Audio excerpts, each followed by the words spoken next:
मी आज उद्धवसाहेब ठाकरे यांच्यावर विश्वास ठेवून शिवसेना उभाटा ह्याच्यामध्ये मी प्रवेश केला आणि 23 प्रभागातून सर्वसाधारण महिलांमधून उमेदवारी मी मागितली आणि मला विश्वास दिला की तुम्हाला उमेदवारी पण देऊ आणि निवडून पण आणू. कारण ह्या प्रभागातून मागच्या 2012 मध्ये मला उमेदवारी मिळाली होती आणि मी बरीचशी कामं ह्या ठिकाणी केली, जनतेची कामं केली. जनतेचा पण विश्वास आहे की ताई तुम्ही उभे राहा. 2017ला काही कारणास्तव उभी राहिली नव्हती. आता सुद्धा हाच प्रॉब्लेम ज्या पक्षात मी होते तिथून येत होता. आता वाटलं की बाबा एवढे दिवस आपण घरात बसून राहतोय, आपले कार्यकर्ते आपल्याला विचारतायत, आपण कुठेही बाहेर हे नाहीये, तर आता आपण उद्धव साहेबांनी जर आपल्याला आशीर्वाद देत असतील आणि आदरणीय लक्ष्मण काकांनी विश्वास दिला की ताई तुम्ही या माझ्यासोबत, मी आपण ह्या प्रभागातील जनतेची सेवा करण्यासाठी मी तुम्हाला निवडून आणतो. अध्यक्ष प्राध्यापक अजय दासी सर आणि अस्मिताताई गायकवाड सर्व सन्माननीय पदाधिकारी उद्धव सेनेचे त्यांनी सगळ्यांनी विश्वास दिला म्हणून मी 23 मध्ये प्रवेश करून ह्या ठिकाणच्या जनतेची सेवा करण्यासाठी ह्या निवडणुकीसाठी उभी राहिली. काँग्रेस पक्ष माहिती नाही आता करतायत काही, पण सिनियर मोस्ट म्हणून किंवा माजी महापौर म्हणून काही कामं केलेली असतात. त्या संघटना जर मजबूत नसेल, जी फळी असते ती जर मजबूत नसेल तर काय करणार कार्यकर्ता?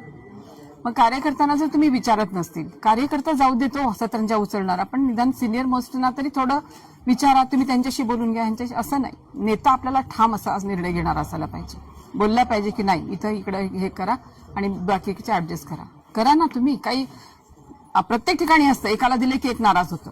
मी नाराज वगैरे झालेली नाहीये, पण असं वाटतं की 10 वर्ष झालं आपण घरात बसून महापौर होऊन पुढचं काय, आपण आता काहीतरी सेवा करायला पाहिजे. हा दृष्टिकोन 23 मधून जर इतरांना तुम्ही सजेस्ट करत असाल तर आम्हाला सुद्धा वाटतं, आमच्या कार्यकर्त्यांना सुद्धा वाटतं की ताई तुम्ही किती दिवस घरात बसणार आहात.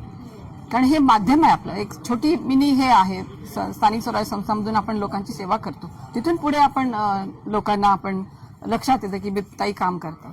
आणि मला विश्वास होता की मला आमच्या नेत्या मला उचलून धरतील, पण हा विश्वासाला कुठेतरी मला ठेच पोहोचली म्हणून मी काही बोलले नाही, कोणाला फोन केला नाही, काही नाही. शेवटी लक्ष्मण काकांनी मला त्यांच्या मनात काय आलं माहिती नाही, आधीपासूनच त्यांचे आमचे रिलेशन चांगले संबंध आहेत, घरगुती रिलेशन आहे, ते मला बहिणीसारखं मानतात. ते म्हणाले की ताई तू काही काळजी करू नको, तू माझ्या बरोबर आहे, मी तुला हे करतो. म्हणून मग हा निर्णय मला घ्यावा. खरं बोलायला काय हरकत आहे, आता आपण करतोय तर काय, असं नाही करायला पाहिजे. काय पण चुकते काय आमचं सांगा ना, आम्ही काय केलोय? काहीच नाही. प्रामाणिक तुम्ही आता तुम्हीच शब्द वापरलात, प्रामाणिक आहे, एकनिष्ठ आहे, सगळ्या गोष्टी असून सुद्धा आमचं काय चुकतंय? ठीक आहे, आम्हाला महापौर केलं, सगळंच केलं, महापौर केलं, महिला अध्यक्ष राहून आम्ही संघटनेत काम केलो, महापौर म्हणून आम्ही काम केलं, तुम्ही खूप आम्हाला दिलंय, आम्ही नाही म्हणत नाही. पण याचा अर्थ पुढं काय? पुढं जे आमच्यासोबत जुडले गेलेले आहेत कार्यकर्ते, आता मी घरी बसून प्रदेशवरती आम्ही काम करतोय, पण किती तिथेही काही थोडंसं डॉमिनेट केल्यासारखं जर होत असेल तर काहीतरी निर्णय घेणं गरजेचं आहे, आपल्यासाठी नाही, इंधन आपल्या कार्यकर्त्यांसाठी, पुढचं भवितव्य त्यांना हे करण्यासाठी. तेच मला बोलत होते, तेच म्हणाले ताई किती दिवस तुम्ही घरी बसणार आहे, आम्ही पण घरी बसतोय तुमच्यामुळे.